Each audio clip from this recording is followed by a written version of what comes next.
नमस्कार, मिशन ज्ञान से मैं आशुतोष, राजस्थान सरकार और वेदांता के CSR इनिशिएटिव एक कक्षा में आपका स्वागत करता हूं। आज की क्लास में बात करने वाले हैं यहाँ पे विद्युत अपघटनीय विलयनों में चालकत्व के बारे में। ठीक है जी। यदि हम बात करते हैं यहाँ पे चालकत्व की, तो सबसे पहले बात आती है यहाँ पे ओम नियम की। ओम नियम के बारे में हमें ध्यान होना चाहिए कि ओम का नियम विद्युत धारा के लिए क्या था, तभी जाकर के हम यहाँ पे चालकत्व के बारे में जान पाएंगे। यदि हम ओम नियम की बात करें तो इस नियम के अनुसार किसी चालक में उत्पन्न वोल्टता उसमें प्रवाहित धारा के समानुपाती होती है, यानी कि E सीधा सीधा समानुपाती किसके होगा, I के। अच्छा जी, अब यहाँ पे यदि प्रोपोर्शनलिटी का साइन हटता है तो आपको पता है क्या आना चाहिए, यहाँ पे R, यहाँ पे एक कांस्टेंट आ जाएगा। ठीक है जी। अच्छा, यदि R की वैल्यू निकालें तो कितनी आ जाएगी, यहाँ पे E/I। R को क्या बोला जाता है, चालक का प्रतिरोध, जिसका मात्रक क्या होता है भाई मेरे, ओम उसका मात्रक होता है। अच्छा जी, ओम इसका मात्रक हो गया। अब इसका एक और मात्रक है, यहाँ से निकाल सकते हैं। अच्छा, यदि बात करें यहाँ पे वोल्टता की, तो वोल्टता का मात्रक कितना होता है, तो आप बोलेंगे सर इसका मात्रक वोल्ट होता है। और यहाँ पे जो धारा है उसका मात्रक कितना होगा, तो आप बोलेंगे सर धारा का मात्रक एम्पियर होता है। तो यहाँ पे जो प्रतिरोध है उसका जो मात्रक आएगा वो कितना आ जाएगा, तो आप बोलेंगे सर वोल्ट अपॉन मीटर, या फिर ओम से हम इसको डिनोट कर सकते हैं। अच्छा जी, यदि हम बात करें यहाँ पे चालकता की, तो चालकता क्या होगी, प्रतिरोध के व्युत्क्रमानुपाती होती है। क्या होती है भाई मेरे यहाँ पे, प्रतिरोध के व्युत्क्रमानुपाती, यानी कि इन्वर्सली प्रोपोर्शनल होती है। तो इसका मतलब ये हो जाएगा, यदि मैं इसको C से डिनोट करूँ तो ये कितना आ जाएगा, 1 है ये। ठीक है जी, 1/R, यानी कि क्या हो जाएगा यहाँ पे मात्रक, R का मात्रक कितना था, ओम था। अब ओम ऊपर जाएगा तो कितना हो जाएगा, ओम इनवर्स हो जाएगा। तो इसे क्या बोला जाएगा, ओम इनवर्स। और इसकी SI यूनिट की बात करें तो SI यूनिट क्या हो जाएगी, सीमेंस हो जाएगी। ये आगे यूज़ होगी तो इसको ध्यान रखिएगा कि जो चालकता जो होती है उसकी जो यूनिट होगी वो कितनी आएगी, ओम इनवर्स, या फिर इसे सीमेंस बोला जाएगा। ठीक है जी, बढ़े आगे। अच्छा जी, बात करें यदि विशिष्ट चालकता की, तो आपने फिजिक्स में पढ़ा होगा कि विशिष्ट चालकता क्या होती है। ध्यान दीजिएगा, दो चीज़ें होती है, कोई हमारे पास में वायर है, अच्छा जी, एक तो इसकी लंबाई होगी और एक इसका अनुप्रस्थ काट का क्षेत्रफल होगा। क्या बोला मैंने, एक तो इसकी लंबाई होगी और एक इसका क्या होगा, अनुप्रस्थ काट का क्षेत्रफल होगा। यदि हम बात करते हैं यहाँ पे इसके प्रतिरोध की, यानी कि इसके प्रतिरोध की बात की जाए तो इसका प्रतिरोध जो रहेगा वो क्या होगा, लंबाई के तो समानुपाती होगा, लेकिन इसके अनुप्रस्थ काट क्षेत्रफल के व्युत्क्रमानुपाती होता है। यानी कि आज के बाद हमें दो बातें ध्यान रखनी है कि जो प्रतिरोध होगा, किसी भी चालक तार में प्रतिरोध उसकी लंबाई के समानुपाती और उसके अनुप्रस्थ काट क्षेत्रफल के व्युत्क्रमानुपाती होता है। तो आपके सामने लिखा हुआ है, किसी समान अनुप्रस्थ काट वाली चालक छड़ में विद्युत धारा प्रवाहित करने पर छड़ का प्रतिरोध छड़ की लंबाई के समानुपाती और अनुप्रस्थ काट क्षेत्रफल के व्युत्क्रमानुपाती होता है। यानी कि I समानुपाती होगा L के, और R समानुपाती होगा L के, और R समानुपाती होगा किसके, 1/A के।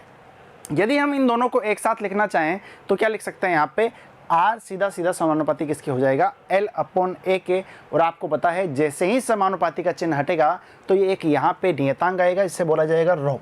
क्या बोला जाएगा इसको, रो इसको बोला जाएगा।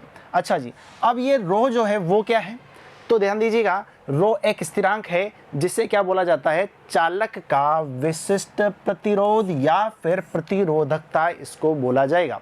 तो हम बात किसकी कर रहे थे, यहाँ पे विशिष्ट चालकता की हम बात कर रहे हैं। तो अब किसकी बात आ गई, यहाँ पे विशिष्ट प्रतिरोध या फिर प्रतिरोधकता की बात आ गई। अच्छा जी, अब यहाँ से यदि मैं यहाँ पे विशिष्ट प्रतिरोध की बात करूँ तो विशिष्ट प्रतिरोध कितना हो जाएगा, तो आप बोलेंगे सर R को A से मल्टीप्लाई कीजिए और यहाँ पे किससे डिवाइड कर दीजिए, L से डिवाइड कर दीजिए। ठीक है जी, अब तक हम कहाँ तक पहुँच चुके हैं, विशिष्ट प्रतिरोध तक पहुँच चुके हैं। सबसे पहले हमने किसकी बात की थी, ओम के नियम की, उसके बाद में चालकता की बात की थी, उसके बाद में प्रतिरोध कौन सा वाला, विशिष्ट प्रतिरोध की हमने बात की। अब विशिष्ट प्रतिरोध की हम बात करें तो जो विशिष्ट प्रतिरोध का व्युत्क्रम होता है, यानी कि विशिष्ट चालकता क्या होगी, ध्यान दीजिएगा, विशिष्ट चालकता को मैं कैसे रिप्रेजेंट करूंगा, और यदि मैं इसका उल्टा ले लेता हूं, यानी कि इनवर्सली प्रोपोर्शनल 1/रो, वो क्या हो जाएगा भाई मेरे, विशिष्ट चालकता, यानी K इज इक्वल टू कितना आ जाएगा 1/ρ, यानी कि L ऊपर भाग जाएगा, R और A कहाँ पे आ जाएंगे, नीचे आ जाएंगे। तो आपके सामने लिखा हुआ है विशिष्ट प्रतिरोध का व्युत्क्रम। विशिष्ट प्रतिरोध या फिर प्रतिरोधकता का व्युत्क्रम क्या होता है, विशिष्ट चालकता होता है। आपको अभी भी ध्यान है कि चालकता बराबर कितना होता है, तो आप बोलेंगे सर 1 प्रतिरोध हमने यहाँ पे पढ़ा था, 1 प्रतिरोध पढ़ा था, तो इसका मतलब यहाँ पे आप चालकता ही लिख लीजिए, चालकता लिख लीजिए यहाँ पे, ठीक है जी, चालकता। तो यहाँ पे क्या हो जाएगा, इसके इन्वर्सली प्रोपोर्शनल हो जाएगा, और यानी कि इसका मतलब ये हो गया K बराबर कितना आ जाएगा यहाँ पे भाई मेरे, K बराबर कितना आ जाएगा 1/ρ आ जाएगा, ठीक है जी। तो आप देख सकते हैं K बराबर 1/ρ है, तो मैंने क्या बोला था, L ऊपर आएगा, ठीक है जी, L ऊपर चला गया, और R और A कहाँ पे आ जाएगा, नीचे आ जाएगा, ठीक है जी। अब यहाँ पे देखो, यदि बात करें K की, तो सर 1/R को मैंने अलग लिख लिया, क्या बोला मैंने यहाँ पे, 1/R को मैंने यहाँ पे अलग लिख लिया। अच्छा जी, 1/R को मैंने अलग लिख लिया, और यहाँ पे L/A को अलग लिख लिया। अब L/A को अलग लिखने का मतलब क्या है, L/A को अलग लिखने का मतलब क्या है, तो आज के बाद मैं यहाँ पे L/A को एक नाम दे दूंगा, उसे क्या बोला जाएगा, X, क्या बोला जाएगा, उसको X बोला जाएगा। और X को क्या बोला जाता है, सेल स्थिरांक यहाँ पे बोला जाता है, क्या बोला जाएगा भाई मेरे यहाँ पे, सेल स्थिरांक इसको बोला जाएगा। ध्यान रखिएगा, सेल स्थिरांक कितना हो जाएगा, L/A यहाँ पे हो जाएगा। तो आज के बाद ध्यान रखना है आपको, यदि मैं यहाँ पे बात करता हूँ सेल स्थिरांक की, तो सेल स्थिरांक क्या होगा, तो आप बोलेंगे सेल स्थिरांक क्या होगा, X is equal to L/A cell स्थिरांक होगा। अच्छा जी, L/A यदि सेल स्थिरांक हो गया, और यदि मैं यहाँ पे विशिष्ट चालकता की यूनिट को निकालना चाहूँ, यानी कि विशिष्ट चालकता के मात्रक को निकालना चाहूँ, तो क्या आएगा, तो आप देखेंगे सर प्रतिरोध का जो मात्रक होता है वो कितना होता है, ओम होता है। अच्छा, लंबाई को किस में मेज़र किया जाता है, मीटर में मेज़र किया जाता है। अच्छा जी, यदि मैं एरिया की बात करूं तो मीटर स्क्वायर में 1 मीटर से 1 मीटर कट गया, तो यहाँ पे आप देख पा रहे हैं कि ये कितना आ जाएगा, ओम इनवर्स मीटर इनवर्स इसका मात्रक हो जाएगा। क्या बोला मैंने, ओम इनवर्स मीटर इनवर्स इसका मात्रक हो जाएगा। और आपको एक और बात पता है कि जो ओम इनवर्स है, जो ओम इनवर्स है वो किसका मात्रक होता था, तो आप देखेंगे यहाँ पे ओम इनवर्स किसका मात्रक होता था, चालकता का, यानी कि C का मात्रक होता था। अच्छा जी, अब यदि वो चालकता का मात्रक ओम इनवर्स है, उसे हम क्या लिख रहे हैं यहाँ पे, सीमेंस, यानी कि S से भी तो रिप्रेजेंट कर रहे हैं, तो यहाँ पे हमारा मात्रक क्या हो जाएगा, अब हमारे पास में ओम इनवर्स को हम यहाँ पे चेंज करके किस में लिख देंगे, सीमेंस में, क्योंकि हमें पता है ओम इनवर्स बराबर कितना होता है, S होता है, यानी कि सीमेंस के बराबर होता है, ठीक है जी। यानी कि ओम इनवर्स कितना हो जाएगा भाई मेरे यहाँ पे, सीमेंस के बराबर हो जाएगा। अच्छा, तो यहाँ से K का वैल्यू कितना निकल के आ गया, इसको फिर से एक बार फिर से ध्यान से लिख लो इसको, ओम इनवर्स बराबर S यहाँ पे हो जाएगा, ठीक है। अच्छा, यदि मैं बात करता हूँ यहाँ पे किसकी, K की, तो K बराबर क्या है, विशिष्ट चालकता है, उसके यहाँ पे हमारे पास में कितने मात्रक आ गए हैं, पहला मात्रक देखना सीमेंस मीटर इनवर्स। अच्छा जी, दूसरा मात्रक क्या है, ओम इनवर्स मीटर इनवर्स इसका मात्रक रहेगा। और जो यहाँ पे L/A होता है उसे क्या बोला जाएगा, सेल स्थिरांक इसको बोला जाएगा। ये बात हमें ध्यान रखनी है, ठीक है जी। अच्छा जी, बढ़े आगे।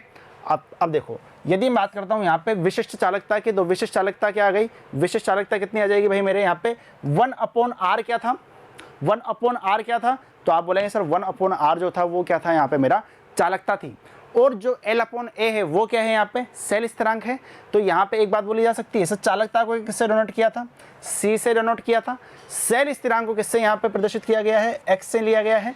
अच्छा जी, तो यहाँ पे हम देखते हैं, हमें पता है कि K बराबर कितना आ जाएगा, CX यहाँ पे आ जाएगा। और यही एग्जाम में आपके क्वेश्चन आ जाता है, यहाँ से आपके एग्जाम में एक न्यूमेरिकल बन सकता है। चालकता आपको दे दी जाएगी, सेल स्थिरांक आपको दे दिया जाएगा, और आपसे पूछ लिया जाएगा कि विशिष्ट चालकता क्या होगी, ठीक है जी। अच्छा, एक चीज़ देखिएगा, आपको पता है कि R बराबर कितना होता है, तो आप बोलेंगे सर रो L/A होता है।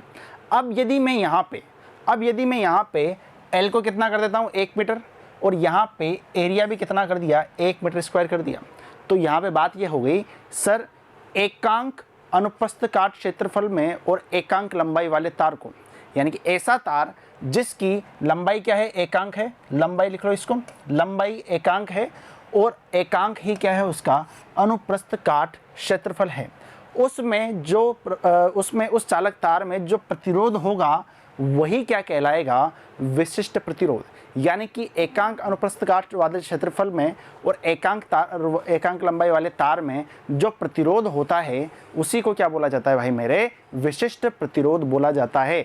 तो ये सब था किसके बारे में, विशिष्ट चालकता, विशिष्ट प्रतिरोध के बारे में। तो आपने देखा यहाँ पे हमने किस तरह से ओम के नियम से सीधा सीधा स्टेप वाइज आते हुए विशिष्ट चालकता निकाल ली, और विशिष्ट चालकता का यहाँ पे सीधा सीधा फॉर्मूला क्या आ गया, K = CX। ठीक है जी, तो मिलते हैं अगली वीडियो में, जुड़े रहिए मिशन ज्ञान के साथ में। धन्यवाद।